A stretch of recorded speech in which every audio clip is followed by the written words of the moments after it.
Fala mestres! No vídeo de hoje nós vamos fazer um guia sobre os tokens não fungíveis ou criptotokens não fungíveis e eu explicar para vocês a diferença de ativos fungíveis, não fungíveis e como que o Bitcoin, ele lá em 2008, com o surgimento, com a ideia de criação do blockchain, ele trouxe a possibilidade da gente criar agora ativos digitais únicos, colecionáveis de forma digital. Então, se você acha interessante esse tipo de conteúdo, saiba que ainda nós vamos falar sobre a Meme Coin. Nós vamos falar sobre um dos tokens que eu comprei ao longo dessa semana. Estou acreditando na valorização desse ativo no longo prazo. Vou explicar os motivos pelos quais eu fiz isso e também vou dar exemplos de outros ativos e outros projetos que usam NFTs na rede da Ethereum para continuar revolucionando esse mercado de criptomoedas e cada vez mais atingindo novas possibilidades. Então, se você gosta desse tipo de conteúdo, já deixa o seu like, se inscreva no canal que mais cresce no Brasil para ajudar a fortalecer esse tipo de canal e essa mensagem, esse tipo de conteúdo chegar a mais pessoas e fomentar a adoção do mercado de criptomoedas. Frequenta os Domingão do Bitcão, nossa live semanal e tamo junto!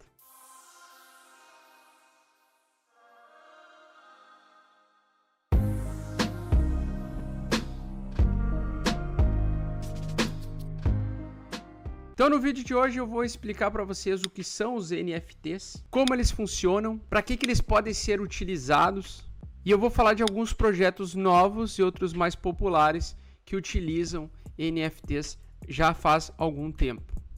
E ainda no final deste vídeo eu vou falar sobre a Meme Coin e por que esse projeto acabou atraindo a minha atenção nos últimos dias. Bom, então para a gente entender o que é um token fungível ou um token não fungível, eu vou explicar para vocês basicamente o que é fungibilidade, o conceito de fungibilidade. A fungibilidade é a capacidade de um objeto ser trocado ou substituído por outro objeto de mesma relevância, de mesma importância, que tenha o mesmo valor, a mesma quantidade ou a mesma qualidade.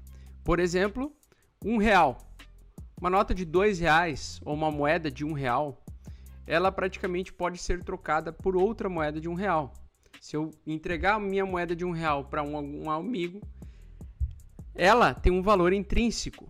Essa moeda de R$1, ela tem um valor intrínseco aceito por toda a sociedade. Então eu entrego esse R$1 para o meu amigo, quando eu recebo outra moeda de R$1, eu estou recebendo o mesmo item de mesmo valor. Este é um conceito que a gente espera receber quando a gente faz uma troca entre moedas ou em dinheiro. A fungibilidade é uma característica muito importante para que o dinheiro funcione como dinheiro. Então, objetos não fungíveis são praticamente o oposto. São objetos caracterizados por serem únicos e que de forma alguma podem ser substituídos por outro na mesma quantidade e na mesma qualidade. Eles são objetos únicos. Como, por exemplo, a pintura Mona Lisa de Leonardo da Vinci. Praticamente não existe nenhuma outra pintura no mundo igual a essa. E se alguém tocasse fogo nela, não existiria a mesma quantidade nem a mesma qualidade. E com o surgimento do Bitcoin em 2009, a gente conseguiu pela primeira vez na história da internet produzir e construir algoritmos únicos. Porque a blockchain ela consegue fazer o registro de algoritmos, tornando eles únicos. Ou seja, você não consegue copiar, você não consegue fazer duplicidade de um algoritmo. E praticamente esse conceito possibilitou a criação de tokens e protocolos um pouco mais complexos, como o Ethereum, por exemplo, que através agora de contratos inteligentes conseguem fazer a criação de algoritmos únicos e validar isso para toda a rede. Ou seja, até 2009, todo algoritmo que era produzido na internet, ele era facilmente copiado, ele era facilmente transferido para qualquer lado de forma gratuita e multiplicado. Já com algoritmos agora únicos e adaptados, com determinadas regras e funções, a gente consegue fazer ativos únicos. Assim como um deck de colecionáveis, por exemplo, na rede Ethereum.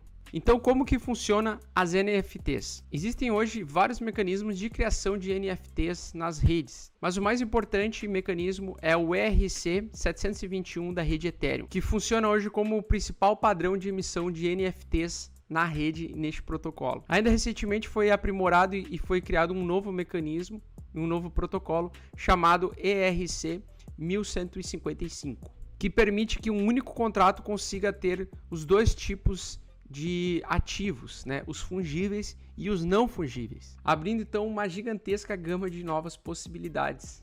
E vários NFTs podem ser aí considerados como alguns desenhos ou figuras únicas, exclusivas, em quantidades muito limitadas, que são transferidas em plataformas como a OpenSea. E esses tokens não fungíveis ou esses ativos não fungíveis, eles não têm um valor específico, intrínseco, onde muitas pessoas determinam o valor, por exemplo, de um Bitcoin. Um Bitcoin sempre vai valer um Bitcoin. R$1 vai sempre valer R$1. Praticamente, os não fungíveis, as pessoas podem especular e prospectar sobre o valor daquele ativo em relação à sua raridade, eficiência, usabilidade, beleza e assim por diante. Tem muita gente que faz obras de arte agora únicas, exclusivas e fazem através de NFTs, ou seja, o cara faz um quadro digital, faz um puta desenho digital lá e ele vende através essa arte visual que ele fez, ele pode vender como um artigo único, tornando ele raro e talvez apreciado por algumas pessoas, né? Que não é o meu caso. Então, o valor desses objetos digitais, NFTs, eles não são atribuídos ao objeto em si, eles não são inerentes ao objeto, mas eles são atribuídos ao que as pessoas consideram o quão valioso elas consideram aquele objeto digital, aquele algoritmo. Essencialmente, o valor é uma crença compartilhada. Então, muitas vezes eu posso ver um quadro pintado por alguém e achar que não vale nada. Outra pessoa pode olhar para aquele mesmo quadro e achar que aquilo vale muito, e que é o quadro mais lindo do mundo e, como é o único, deve ser considerado aí o mais caro do planeta. E é por isso que qualquer item único pode se tornar algo extremamente valioso dependendo de quanto valor as pessoas estão dando para aquele item. Os NFTs podem ser então utilizados por aplicativos descentralizados, conhecidos como dApps, para emitir itens digitais colecionáveis e até criptocolecionáveis exclusivos. Então os tokens eles podem ser colecionáveis, mas também podem ser ativos de investimento. E hoje você pode baixar qualquer jogo no celular ali que você tem, que até o jogo pode ser gratuito, mas ele tem vários colecionáveis dentro e ele cria como se fosse uma economia dentro do jogo, né? Uma microeconomia dentro do jogo que fica dentro ali, presa ali dentro. E muita gente compra artigos, compra skins, compram roupinhas digitais de determinados jogos que podem valer muito dinheiro. Outra utilidade extrema para os NFTs, que eu acredito que vai ser o nosso futuro, a gente vai presenciar isso ainda, é a capacidade de a gente tokenizar ativos do mundo real para o mundo digital, como, por exemplo, um apartamento ou uma fração de um apartamento, por exemplo. Comprar um quarto de um apartamento, comprar um condomínio inteiro. Você poderia fazer isso através de contratos inteligentes e também a possibilidade de você comprar um apartamento do mundo real que foi tokenizado para dentro da rede Ethereum, de forma através de um clique de um botão dentro da blockchain. Então você poderia simplesmente comprar um NFT de um apartamento. Olha que interessante, de um apartamento único que não pode ser copiado, que não pode ser transferido e que não pode ser substituído. E essa possibilidade de trazer e tokenizar ativos do mundo real para colocar o valor delas, o valor intrínseco desses ativos do mundo real para dentro de uma blockchain, como a do Ethereum, por exemplo, pode trazer muita liquidez para o mercado de criptomoedas. Eu acredito que isso vai acontecer e que já está acontecendo. E um dos primeiros projetos que deu uma puta dor de cabeça para o protocolo da Ethereum lá em 2017 foi o CryptoKitties, né?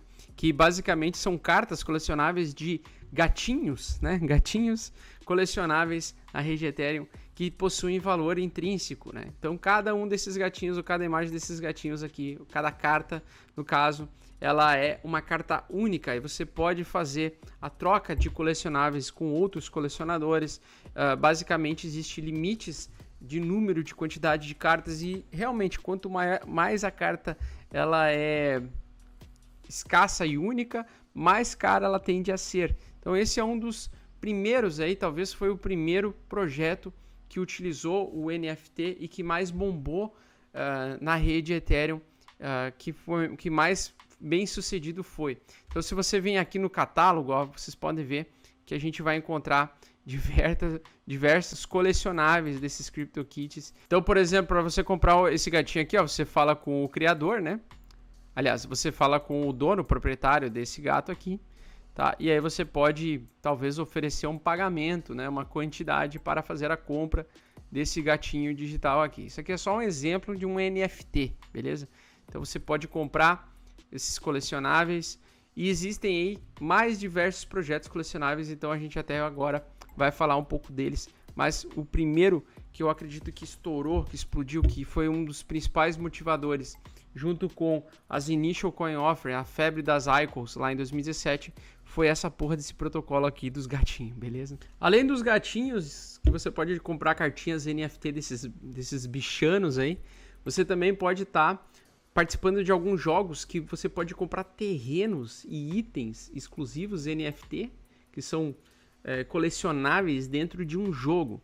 Então, para isso também eu vou mostrar para vocês aqui o projeto do Decentraland.org. Inclusive existe o token desse Decentraland.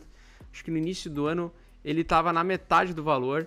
Ele até deu uma valorizada, ó. Ele estava 0.03 ou 0.04 por unidade, e agora a mana, né, que a gente chama, que é o valor é o valor que você utiliza lá dentro do jogo para comprar itens exclusivos, terrenos e etc.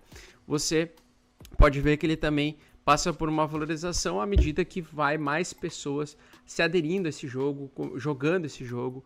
Então, são tokens que podem ficar mais caros ao longo do tempo, podem ter valorização por causa da proposta diferente, dos fundamentos diferentes de outros tipos de protocolos, de outros tipos de projetos, né? Então, aqui no Decentraland, você pode entrar com a sua carteira e você pode iniciar o jogo, tá? Você pode iniciar o jogo, você pode ganhar, você começa com um valor ali simbólico para iniciar o jogo, e aí você vai receber mana, e com esse mana, né, com esse dinheiro, você pode fazer compra, por exemplo, de roupas, chapéus, itens exclusivos, terrenos. Então é bem interessante, e o legal aqui é entender o conceito, né? Então, com tudo isso, nós chegamos ao projeto Meme, que, por incrível que pareça, ele surgiu depois de uma piada de um tweet de um cara lá no Twitter. O cara falou que ia fazer, por causa da brincadeira lá dos Yam, né? Começaram a surgir protocolos com o nome de comida, nome de fruta. O cara foi lá e disse, por que não vamos criar um protocolo chamado Meme com a cara do abacaxi, né? De um abacaxi. E aí as pessoas começaram a ter, alguns desenvolvedores começaram a ter essa ideia e utilizar o meme, e aí apareceu um token chamado Meme com essa cara de abacaxi e praticamente um volume de negociação de mais de $1 milhão em apenas 24 horas. E aí a coisa começou a ficar séria, muita gente começou a se reunir no grupo do Telegram com o nome desse protocolo, e as pessoas começaram a realmente querer fazer um protocolo muito sério sobre arte, utilizando NFTs. Então, basicamente, o meme é um protocolo descentralizado para cultivar NFT. Com o meme inteiro e provendo liquidez para o protocolo, você consegue gerar abacaxis, pineapples, que você pode trocar por NFTs. E, basicamente, são cartas únicas e exclusivas que você pode comprar.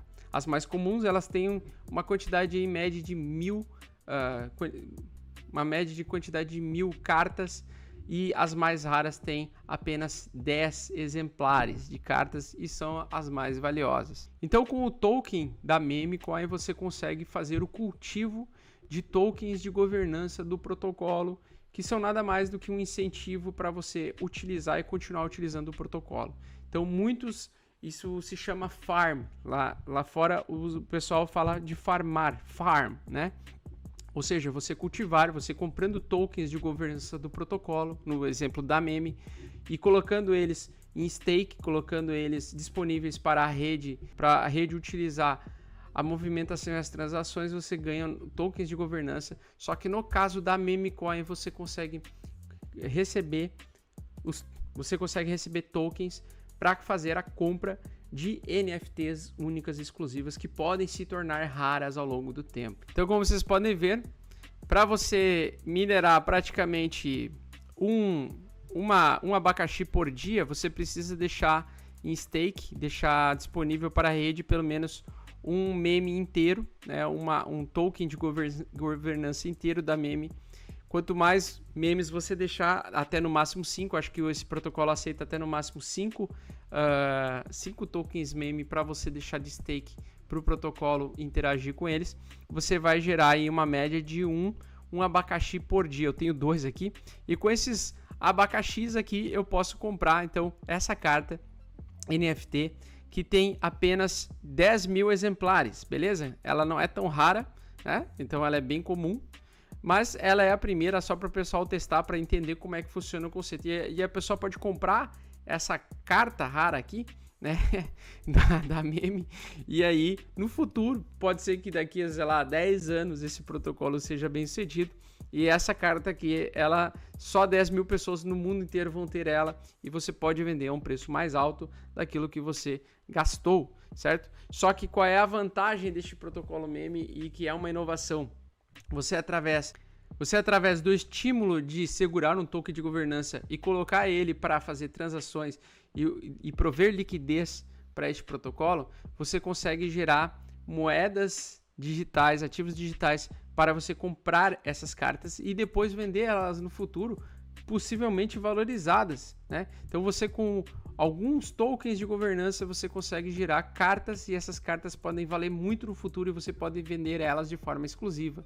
E por isso que existe um tempo para que você consiga farmar algumas delas. Ou seja, por exemplo, essas aqui já foram todas, né? Elas estão fora da venda, já acabou, já não tem mais disponíveis essas moedas, essas cartas, porque elas já foram todas compradas. Cada uma delas tinham 100 edições, né? 100 edições de cada moeda, cada carta dessa aqui. E pode sim que no futuro próximo algumas delas fiquem muito valiosas, né? Então vocês podem ver aqui que tem as raras, né? Que são as que foram apenas 100 unidades.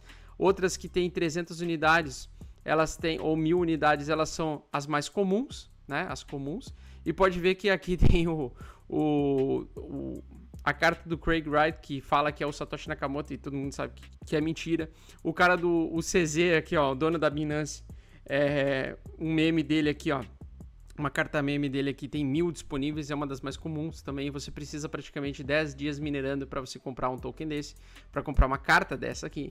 Só que o que vocês precisam entender é que este protocolo, pela primeira vez de forma inédita, ele faz com que o estímulo a você farmar, a você prover liquidez para o protocolo, ou utilizar a moeda de governança do protocolo para produzir novos tokens, você simplesmente pode trocar por cartas digitais únicas que podem valer muito no futuro. Essa foi a inovação da meme, por isso que a meme coin, ela tem um fundamento bem interessante, diferente, fora da curva, e que pode fazer com que esse protocolo possa ter valorização ao longo do tempo. Principalmente por ser o primeiro que eu vi a fazer isso. E logo depois surgiram outros protocolos do tipo. Outro protocolo que segue essas premissas é o Wave Ghost, que praticamente, aparentemente, tem uma parceria com a Link, se eu não me engano, tá? Ou pelo que eu li por cima, basicamente é isso. É um protocolo bem recente, né? Não é uma dica de investimento, tá, pessoal? Que apesar de ser auditado, ele ainda é um software em experimento, né?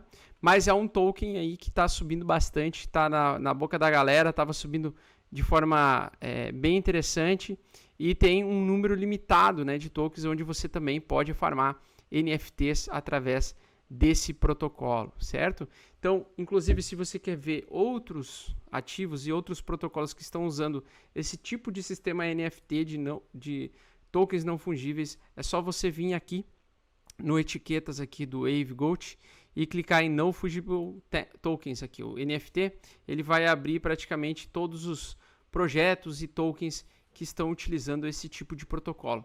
Veja que interessante que praticamente existem vários deles subindo, né? Mesmo com a queda ontem e anteontem do Ethereum e do Bitcoin, vocês podem ver que alguns tokens subiram bastante, outros estão aqui corrigindo, né? Fazendo a acumulação, talvez possivelmente para continuar subindo, conseguir subir. Mas o que eu quero chamar a atenção de vocês é que sim, existem vários projetos interessantes surgindo com essa pegada, surgindo com esses tipos de tokens, com esse tipo de proposta de raridade, e me chama a atenção que eu estou atrás de alguns deles. Então, se você quer saber mais, é só participar então do Seja Membro DeFi Prêmio Satoshicão aqui do meu canal. É só você se inscrever no meu canal e clicar em Seja Membro, escolher DeFi Satoshis Premium, que lá a gente vai estar abordando sobre projetos como esse e muito mais novidades e ensinamentos para vocês, beleza? Então se vocês gostaram desse tipo de conteúdo, já deixa o seu like, pessoal, compartilha com seus amigos, se inscreva no canal que mais cresce no Brasil e tamo junto!